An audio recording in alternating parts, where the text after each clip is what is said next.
I think that what Donald Trump has done most effectively is expose the media bias that so many of us who are journalists and out of the closet as right-leaning have tried to expose for the last 20, 30 years. Yep. Listen, I mean, you could do PhD dissertations on liberal media bias until you're blue in the face.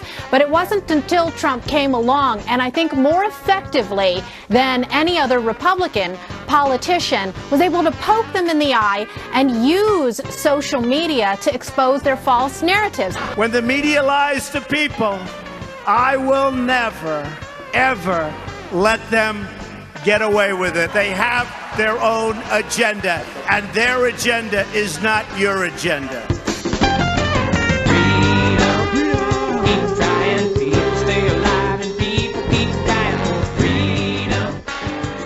Hey, follow me at DaveWeinbaum.com, on Twitter at TheDaveWeinbaum, and on Facebook.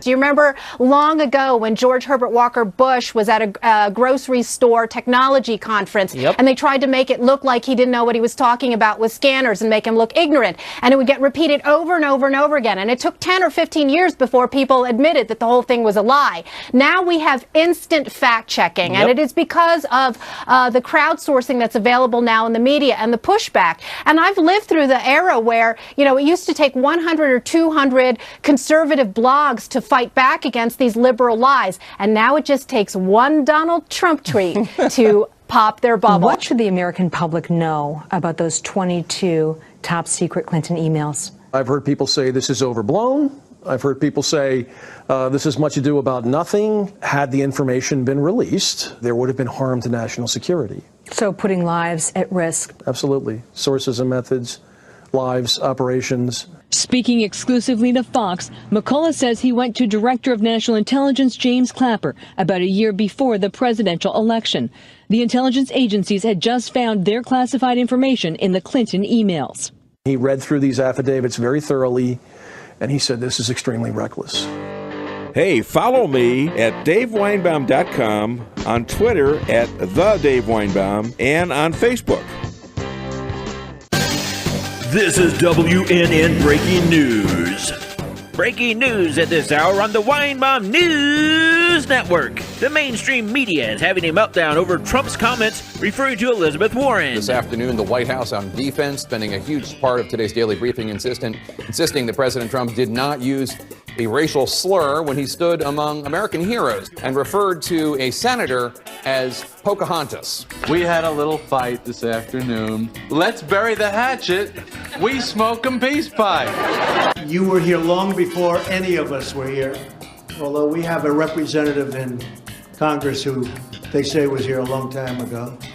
They call her Pocahontas. Ooh, I love that place, but it's usually so crowded. Can we get a table? Oh, don't worry, I made You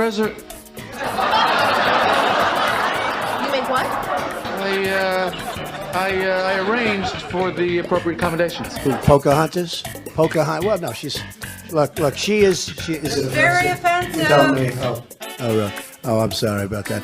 Pocahontas? Is that what you said? Floor seats. How did you get these? Got him on the street from his cat.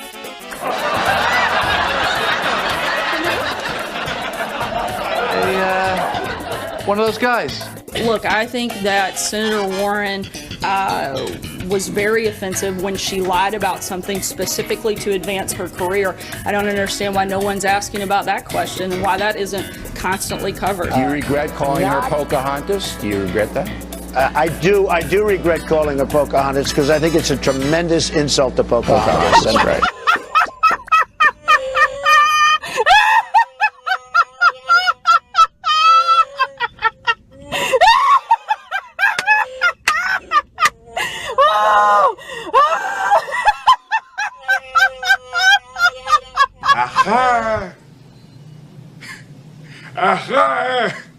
What do you know from funny, you